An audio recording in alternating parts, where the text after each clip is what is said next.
ان الذین کفروا وماتوا وهم کفار اولئک علیہم لعنۃ اللہ والملائکۃ والناس اجمعین خالدین فیہا لا یخفف عنہم العذاب ولا هم ینظرون وإلہکم الہ واحد لا الہ الا هو الرحمن الرحیم۔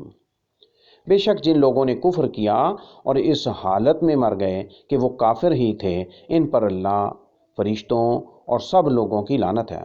وہ اس میں ہمیشہ رہنے والے ہیں، نہ تو ان سے عذاب ہلکا کیا جائے اور نہ انہیں مہلت دی جائے گی۔ تمہارا معبود ایک ہی معبود ہے، اس رحمان و رحیم کے سوا کوئی معبود نہیں۔ کافر مرنے والوں کی سزا کا بیان۔ ماتوہم وکفارون، اس سے یہ استدلال کیا گیا ہے کہ کسی معین کافر کو لعنت کرنا جائز نہیں، کیونکہ یہ بات معلوم نہیں کہ وفات کے وقت اس کی حالت کیا ہوگی۔ کسی معین نافرمان پر لعنت کے عدم جواز پر اتفاق ہے۔ چنانچہ روایت ہے کہ نبی صلی اللہ علیہ وسلم کے پاس بار بار شراب پینے والا لایا گیا۔ وہاں موجود لوگوں میں سے کسی نے کہا، اللہ اس پر لعنت کرے، اس نے کتنی شراب پی ہے؟ اور اس پر نبی صلی اللہ علیہ وسلم نے فرمایا، لا تکونوا عونا للشیطان علی اخیکم، بخاری الحدود ما یکرہم اللعن الشارب الخمر، حدیث نمبر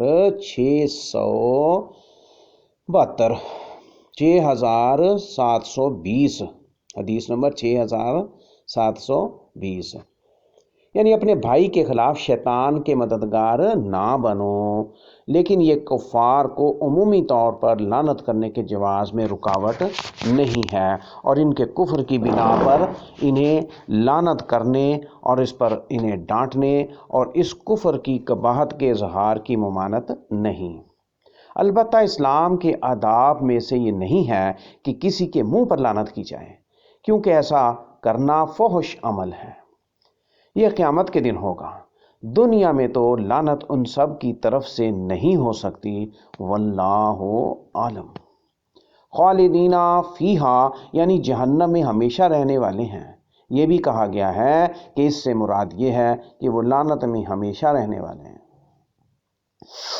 ینظرون، انہیں مہلت دی جائے گی۔ معبود واحد وَإِلَٰهُكُمْ إِلَٰهٌ واحد، اس میں اشارہ ہے کہ پہلی چیز جسے کھول کر بیان کرنا واجب ہے اور اس کا چھپانا حرام ہے، وہ مسئلہ توحید ہے، یعنی اس کو کھول کر بیان کر دینا واجب ہے اور اس کا چھپانا حرام ہے۔ ان فی خلق السماوات والارض واختلاف اللیل والنہار والفلک التی تجری فی البحر بما ینفع الناس وما انزل اللہ من السماء من ماء فاحیا بہ الارض بعد موتها وبث فیہا من کل دابۃ وتصریف الریاح والسحاب المسخر بین السماء والارض لآیات لقوم یعقلون۔ بے شک آسمانوں اور زمین کے پیدا کرنے میں، رات اور دن کے بدلنے میں، ان کشتیوں میں جو سمندروں میں وہ چیزیں لے کر چلتی ہیں جو لوگوں کو نفع دیتی ہیں، اس پانی میں جو اللہ نے آسمان سے اتارا تو اس کے ساتھ زمین کو اس کی موت کے بعد زندہ یعنی سرسبز کر دیا، اور اس میں ہر قسم کے جانور پھیلا دیے۔ ہواؤں کے چلانے میں اور ان بادلوں میں جو آسمان و زمین کے درمیان مسخر ہیں، ان لوگوں کے لیے یقیناً بہت سی نشانیاں ہیں جو عقل سے کام لیتے ہیں۔ اللہ تعالیٰ کی نشانیاں، اس کا بیان۔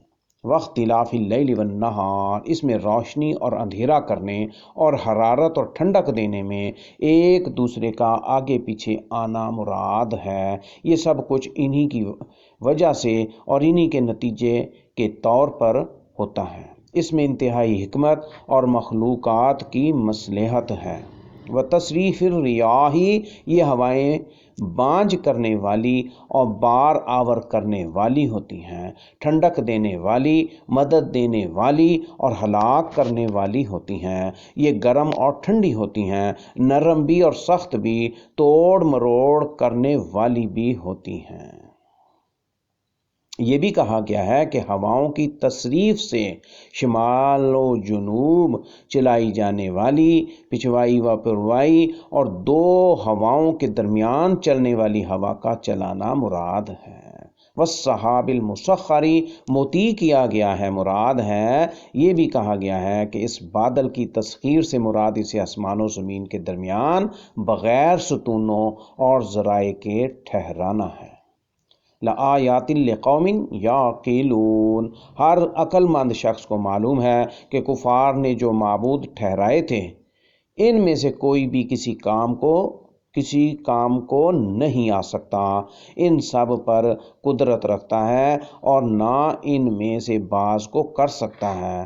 یہ امور درج ذیل ہیں: آسمانوں کا پیدا کرنا، زمین کی تخلیق، رات اور دن کا یکے بعد دیگرے آنا جانا، کشتیوں کا سمندروں میں چلنا، آسمان سے بارش نازل کرنا، اس پانی کے ساتھ زمین زندہ یعنی سرسبز کرنا، اسی کے ذریعے زمین میں جانداروں کو پھیلانا اور ہواؤں کا چلانا۔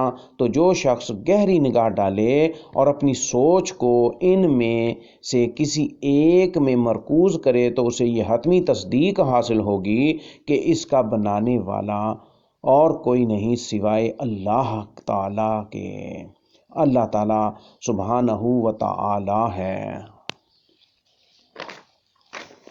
وَمِنَ النَّاسِ مَن يَتَّخِذُ مِن دُونِ اللَّهِ أَندَادًا يُحِبُّونَهُمْ كَحُبِّ اللَّهِ وَالَّذِينَ آمَنُوا أَشَدُّ حُبًّا لِلَّهِ وَلَوْ يَرَى الَّذِينَ ظَلَمُوا إِذْ يَرَوْنَ الْعَذَابَ أَنَّ الْقُوَّةَ لِلَّهِ جَمِيعًا وَأَنَّ اللَّهَ شَدِيدُ الْعَذَابِ۔ اور لوگوں میں سے بعض وہ ہیں جو غیر اللہ میں سے کئی شریک بنا لیتے ہیں جن سے اللہ کی محبت جیسی محبت کرتے ہیں،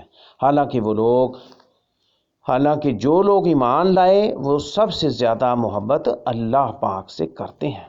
اور کاش وہ لوگ جنہوں نے ظلم و شرک کیا جو بات عذاب کے وقت دیکھیں گے اب دیکھ لیتے تو کبھی شرک نہ کرتے کہ قوت سب اللہ کی ہے اور یہ کہ بے شک اللہ بہت سخت عذاب والا ہے۔ اللہ تعالیٰ سے محبت کا بیان۔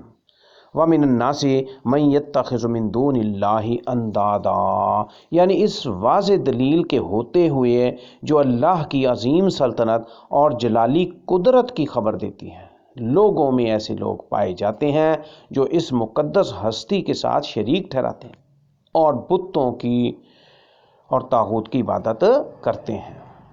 کحب اللہ، جیسے مومن اللہ سے محبت کرتے ہیں یا جیسے مشرکین اللہ سے محبت کرتے ہیں وہ اپنے شریکوں سے محبت کرتے ہیں۔ والذین آمنوا اشد حبا للہ، کفار جتنی محبت اپنے شریکوں سے کرتے ہیں وہ اہل ایمان اس سے بڑھ کر اللہ سے محبت رکھتے ہیں۔ ولو یری الذین ظلموا، یعنی اگر وہ لوگ جنہوں نے اپنے شریکوں سے اللہ جیسی محبت کر کے ظلم و شرک کیا ہے، اگر وہ ان کا حال اس وقت دیکھ لیں جب وہ قیامت کے دن عذاب چکھیں گے اور اللہ کی قوت اور پکڑ کا مشاہدہ کر لیں گے اور دیکھ لیں گے کہ ان کے معبود اس سے لاچار ہیں کہ ان سے اللہ کا کچھ بھی عذاب روک سکیں، تو وہ ان سے کچھ بھی محبت اور کبھی بھی محبت نہ کرتے۔